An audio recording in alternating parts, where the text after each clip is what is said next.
Salut à tous. J'espère que vous allez bien. Moi, ça va un peu bien. Alors aujourd'hui, nous parlerons de la sécurité des comptes Trust Wallet parce que moi, j'ai été piraté. Mon compte a été piraté hier à 23 h. Ils m'ont vidé tous mes tokens que j'avais stockés, que j'avais holdés et même les tokens que j'avais stakés. J'avais staké des kicks. Voilà, ils ont retiré ça, ils ont déstacké et ils ont retiré, ils ont envoyé ça sur une autre adresse. Voilà. Et ce ne s'est pas fait derrière moi, ça s'est fait en live. Je vais vous expliquer ça après vous avoir montré comment faire pour éviter ça. Donc déjà, pourquoi ça arrive? Les hackers passent par des smart contracts. Donc quand on se connecte sur des DEX ou sur des sites qui nous demandent de connecter notre wallet, et qu'on fait des transactions, que ce soit achat de tokens ou staking ou autre chose, on nous demande la permission de prendre la permission d'accéder à notre portefeuille et pouvoir prendre des frais. Et dans ces accès-là, souvent, il y a des contrats malfaisants qui arrivent à avoir accès, vous donner l'accès sans le savoir, ou même ces hackers-là passent par des smart contrats déjà prédéfinis pour avoir accès. Donc, quand vous finissez de faire, voilà, j'ai fait des recherches et c'est ce que j'ai eu comme information que je vais vous partager pour que vous n'ayez pas la même situation que moi aujourd'hui. Voilà, parce que chaque chose arrive et quand ça t'arrive, ça te permet d'apprendre. Ok, on ne finit jamais d'apprendre. Ok, donc chaque jour que vous connectez sur un DEX ou quoi que ce soit où on vous demande l'autorisation à votre compte, quand vous finissez, allez-y révoquer le smart contract.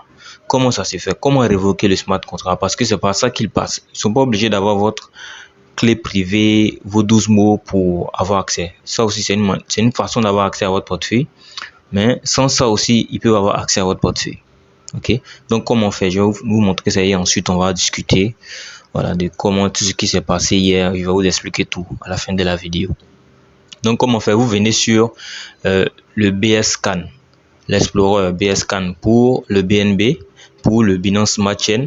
Vous pouvez aller sur Etherscan pour Ethereum.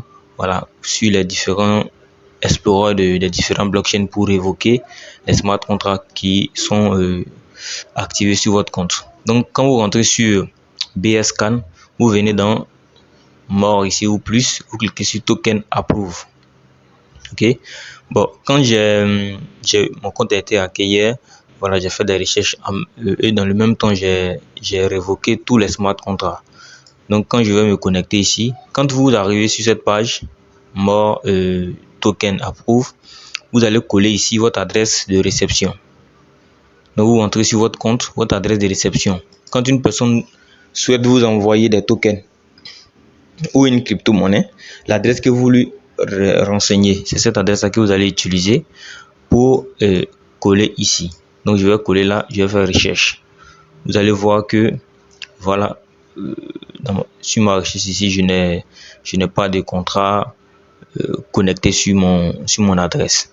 Je vais utiliser l'adresse d'une tierce personne que j'ai pris sur le réseau. Vous voyez, ils peuvent avoir accès à travers le contrat d'un token, avoir accès à vos différentes adresses de réception. Et avec ça, ils peuvent venir voir les accès que vous avez autorisés et travailler avec ça pour vous pirater. Donc ce compte-là, par exemple, je reviens là, je vais coller cette adresse ici. Donc faites ça chaque jour.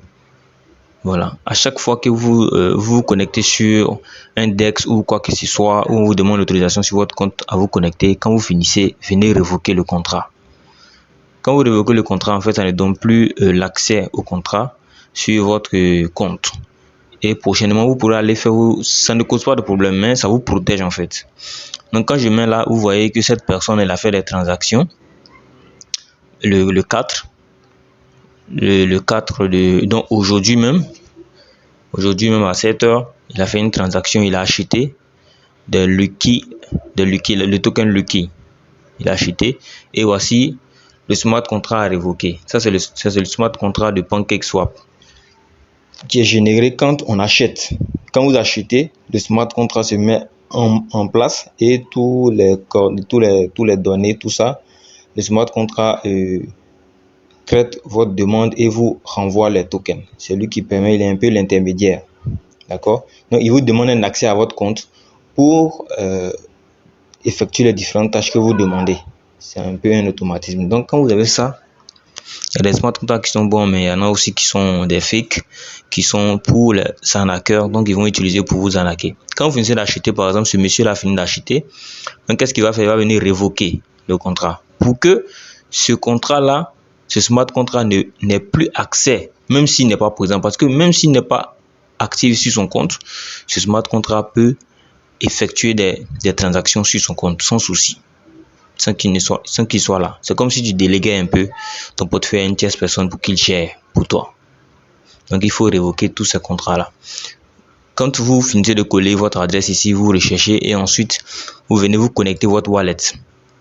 Connect wallet, MetaMask, vous connectez, ok, et vous venez vous cliquer sur révoquer.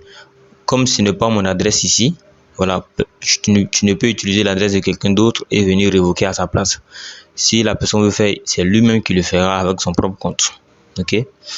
Donc vous venez vous cliquer sur révoque ici, ils vont mettre révoquer le bouton, vous cliquez sur le bouton, ils vont vous prendre un frais de 9 cents, c'est pas beaucoup. On vous prend des frais, c'est pourquoi on vous demande de vous connecter sur votre wallet. Et ensuite, le contrat sera révoqué, vous pourrez recharger la page. Et par la suite, vous rechargez la page, vous verrez que le smart contract a été révoqué avec succès. Vous voyez ici, on dit approve, ici on dit illimité. Ça veut dire que le smart contract qui est là peut faire des transactions en illimité sur votre adresse sans souci. Ok, souvent c'est limité à un nombre, il y a un maximum par exemple. Ok, souvent c'est illimité. Et quand c'est illimité, c'est très dangereux. Très dangereux. Vous révoquez et quand vous avez besoin, vous allez encore vous acheter. Quand vous finissez d'acheter, vous venez vous révoquer encore. Faites ça à tout moment. Ok. Maintenant, si vous avez un Trust Wallet, parce que c'est sur Trust Wallet que moi je suis arrivé, si vous n'avez pas MetaMask, vous rentrez sur BScan ici, vous faites tout, vous envoyez votre adresse de réception, vous checkez et ensuite vous connectez comme ça, vous faites Wallet Connect. Ce QR code, vous rentrez dans votre Trust Wallet, vous rentrez dans les paramètres, ensuite vous cliquez sur Wallet Connect, il y a un onglet Wallet Connect, vous cliquez dessus et vous scannez ce QR code, vous signez vous signez simplement, vous approuvez simplement et c'est tout. Vous pourrez commencer à révoquer. Quand vous révoquez sur l'ordinateur, on vous demande de l'autoriser sur votre téléphone, vous autorisez et c'est tout. Ok, vous faites ça pour tous vos portefeuilles. Donc ça va vous éviter d'être piraté. Deuxième chose, tout ça ce sont des conseils que j'ai vus hier, voilà, sur des vidéos, à travers mes recherches, même par des vidéos YouTube. Donc deuxième chose, différenciez vos différents portefeuilles. S'il vous plaît, prenez ça au sérieux parce que moi j'avais déjà vu une vidéo sur un piratage de compte où la personne expliquait, mais il n'a pas montré en détail comment faire. Il a juste montré des photos. Donc ça ne m'a pas trop tiqué. J'ai pas trop vu. Donc depuis hier, ce qui m'est arrivé, là, ça peut plus encore m'arriver. Peut-être ça peut m'arriver, mais je serai encore plus prudent. Ok. Donc qu'est-ce que vous allez faire ensuite? Donc ça c'est la première chose, révoquer tous les smart contracts qui sont sur votre adresse. Vous faites ce que j'ai dit, vous allez voir s'il y a des smart contracts qui sont connectés sur votre adresse. Vous révoquez tout. Deuxième chose, séparez vos différents comptes. Si vous voulez holder une crypto-monnaie, si vous souhaitez holder une crypto-monnaie, ou si vous souhaitez avoir un portefeuille pour holder des crypto-monnaies, vous achetez régulièrement de nouveaux tokens, de nouveaux crypto-monnaies pour les garder, de nouvelles crypto-monnaies pour les garder. Ayez un portefeuille spécialement pour ça. Je prends un exemple simple. Vous avez un premier compte qu'on va appeler compte 1, un deuxième compte qu'on va appeler compte 2, un troisième compte qu'on va appeler compte 3. Vous pouvez créer 3 comptes. Vous prenez le compte 1, vous faites tout ce qui est transactions sur les DEX, voilà, échange sur les DEX, les différents échanges entre votre wallet et des wallets extérieurs, externes, que ce soit des échangeurs ou autres, que ce soit les DEX ou des launchpads, tout ça. vous utilisez ce portefeuille-là 1 pour faire tout ça. Et à chaque fois que vous finissez, vous révoquez tous les smart contracts. Ok. Le deuxième portefeuille sera spécialement là pour le holding. Donc, à chaque fois que vous avez acheté une crypto-monnaie avec le compte 1, une nouvelle crypto avec le compte 1 que vous souhaitez garder pour le long terme, 2 ans, 4 ans, 5 ans, vous transférez ces tokens-là de votre portefeuille 1 vers votre portefeuille 2. Donc, ce portefeuille 2-là est uniquement que pour le holding, pour holder. Le troisième portefeuille, donc le deuxième portefeuille, c'est uniquement que pour holder. Le troisième portefeuille, c'est pour faire du staking. Si vous souhaitez staker une crypto-monnaie, vous avez acheté peut-être une crypto-monnaie et que vous avez vu une offre de staking quelque part, que vous aimeriez staker cette crypto-monnaie, vous enlevez la crypto-monnaie. Si vous avez déjà la crypto-monnaie sur votre compte 2 que vous holdez avant, vous prenez, vous envoyez sur votre sol 3 pour aller faire le staking. D'accord? Ou si vous n'avez pas encore sur votre compte 2, que vous allez acheter avec votre compte 1, vous envoyez directement de votre compte 1 vers votre compte 3 pour aller faire le staking. Pourquoi je le dis? Hier, quand j'ai été piraté, j'avais stacké mes kicks. Et la personne a déstacké d'abord mes kicks de PancakeSwap, renvoyé sur mon adresse, dans mon portefeuille, et ensuite transféré de mon portefeuille vers son portefeuille. Donc c'est très très dangereux. Il faut différencier ces différents comptes. Un compte pour les transactions, DEX, tout ce qui est échange vers l'extérieur. Un compte pour le holding, pour holder les différentes crypto-monnaies. Et une autre portefeuille pour le stacking. Si vous avez d'autres choses que vous souhaitez faire encore, créer un quatrième compte. C'est très important. Maintenant, je vais vous expliquer comment ça s'est passé. Donc hier, je suis rentré à la maison, je souhaitais faire une vidéo parce qu'il y avait fait un sondage sur mon groupe Telegram. Je souhaitais faire une vidéo sur les IDO parce que la semaine qui vient, nous allons entrer dans, il y aura des IDO sur la plateforme Beanstarter. Voilà, donc je souhaitais faire une vidéo sur le sujet afin de vous permettre à vous de participer à ces IDO là. Donc je me suis dit, je vais d'abord me coucher un peu comme j'étais un peu fatigué. Et là, j'ai commencé à checker les différents réseaux, voir un peu la prospection, tout ça, communiquer un peu avec ceux qui ont posé des questions. Donc j'ai fini là à 23h. Je décide de me coucher, donc je me déconnecte. Ensuite, je ferme mes onglets pour ne pas que ma batterie se décharge très vite.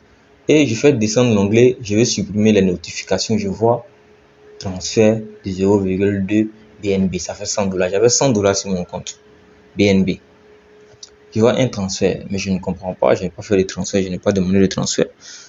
Alors je décide d'aller voir mon portefeuille. Je regarde dans mon portefeuille, je ne vois plus mes $100. Je recharge, je ne vois plus. Et je vois la transaction. Donc paniqué, je cherchais à comprendre si j'ai lancé quelque chose. Et pendant que je cherchais à comprendre si j'ai lancé tout ça s'est fait en 20 minutes. En 20 minutes. La personne a retiré tous mes BNB. Maintenant, il allait checker, voir s'il y avait des kicks. Quand il a vu que j'avais des kicks, il a déstacké mes kicks envoyés sur mon compte. Ok. Maintenant, il voulait enlever mes kicks envoyés sur son adresse. Il a vu qu'il n'y avait plus de BNB puisqu'il a pris tous les BNB. Donc, il m'a fait un dépôt de BNB de $10 comme ça. Il a fait un dépôt de BNB. Ensuite, il a pris les kicks. Il a transféré. J'avais participé à un IDO de la crypto-monnaie Teneo Finance. J'ai eu mon allocution, ils m'ont envoyé mes pièces. Voilà, c'est une partie des pièces. Ils m'ont envoyé une partie des pièces puisqu'on fait les vesting par mois. Donc, ils m'ont envoyé une partie. Il a encore pris tout ça. Et ensuite, le restant des $10, il a repris, envoyé sur son compte. Et il ne s'est pas tenu qu'à ça. J'avais une crypto-monnaie qu'on appelle le CRO. J'en ai parlé sur la chaîne. J'avais 1000 pièces de CRO. Ça me faisait $400. Mais moi, j'ai acheté à $100, à moins de $100. C'est monté à 400. Mais c'est une crypto-monnaie que j'avais voulu stacker pour le futur. Voilà, pour 5 ans, 10 ans. J'avais oublié ça même en fait. Il il m'a fait un dépôt, puisque s'il veut prendre ce token-là, ce token qui est sur ERC20, je suis obligé d'avoir des Ethereum, mais j'avais pas d'Ethereum. Il m'a fait un transfert Ethereum. Et tout ce que je vous dis là, j'étais assis devant, je cherchais à comprendre et il faisait toutes ces transactions-là devant moi. Pendant que je cherchais à comprendre. Il ne savait pas qu'on pouvait révoquer les smart contracts, tout ça, il ne savait pas tout ça. Pour moi, c'est seulement la clé privée. Bon, je n'ai pas partagé ma clé privée à quelqu'un aussi. Donc, il a fait ça. Il a pris mes crocs.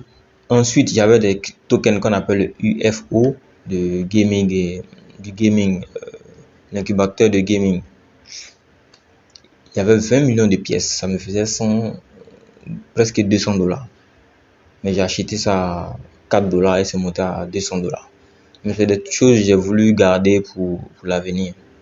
Il a encore, puisqu'il a fait le dépôt d'Ethereum, il a pris mes UFO, il a pris mes cours. Donc il a vidé carrément mon compte. Tout ça en 20 minutes. En 20 minutes. Et là, j'avais pas la connaissance que je viens de vous partager. J'avais pas cette connaissance. Sinon, j'avais vu, mais j'avais pas prêté attention parce que la personne n'a pas montré la procédure. Donc, prenez ça au sérieux. Si vous avez des gars, partagez même à vos gars. Voilà, pour ne pas qu'ils subissent. Il faut que tout le monde révoque ces smart contracts pour ne pas être piraté. Tu vas acheter une crypto-monnaie pour l'avenir et demain, quelqu'un va te vider ton compte. Donc, soyez très, très, très, très prudent. J'insiste dessus, soyez très, très prudent. Parce que si tu n'as pas si tu n'es pas dans la situation, tu ne peux pas comprendre l'importance de l'information qu'on te partage. J'ai fait des recherches jusqu'à 4 heures du matin.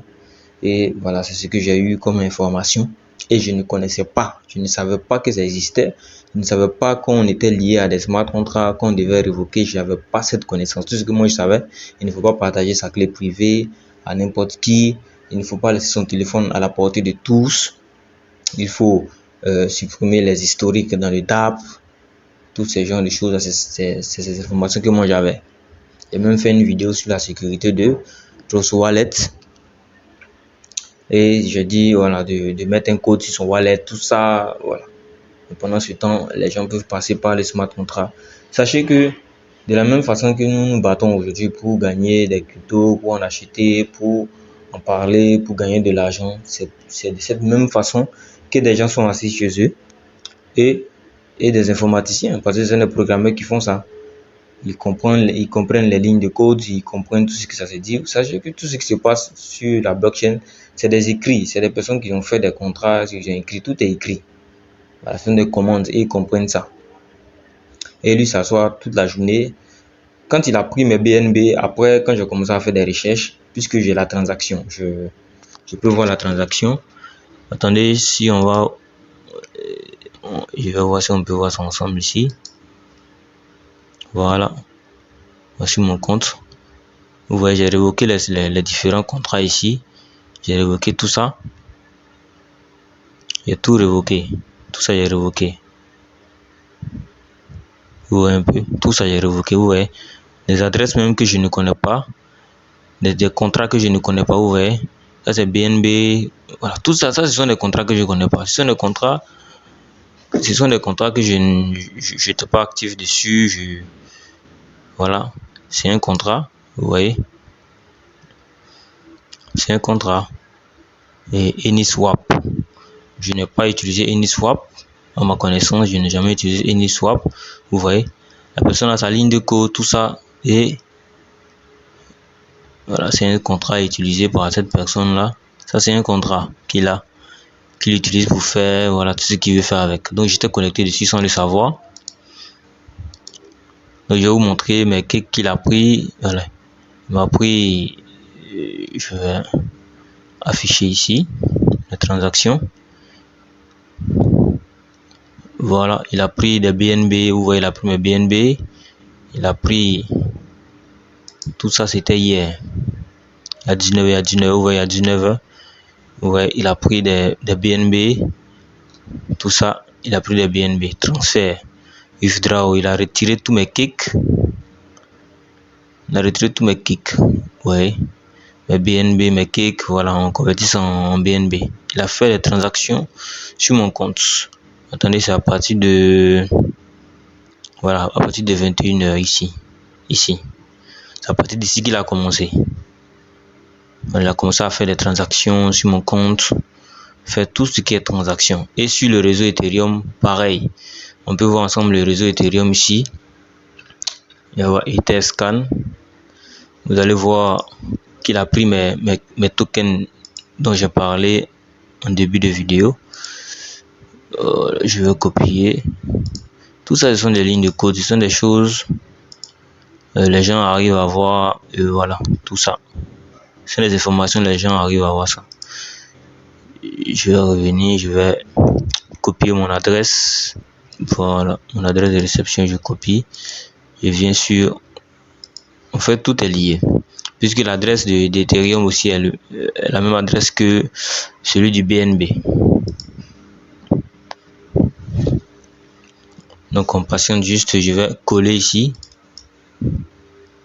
Vous allez voir les transactions qu'il a eu à faire. Regardez ici, 21h, voilà, à partir d'ici. Vous voyez, à partir d'ici qu'il a commencé. Vous voyez, il m'a pris 0,2 Ether ici. Ensuite, ici, il m'a envoyé, voilà, c'est là qu'il m'a envoyé les 0,2 Ether. Ensuite, quand il a fini d'envoyer les 0,2 Ether, vous voyez, Chronos Coin. C'est une adresse. Vous voyez, ça c'est un contrat. Donc, il a utilisé ce contrat-là pour me faire un retrait. Il a utilisé ce contrat pour retirer mes tokens. Il a utilisé le UFO Gaming, il a retiré tout. Et ensuite, en dernière position, il a retiré.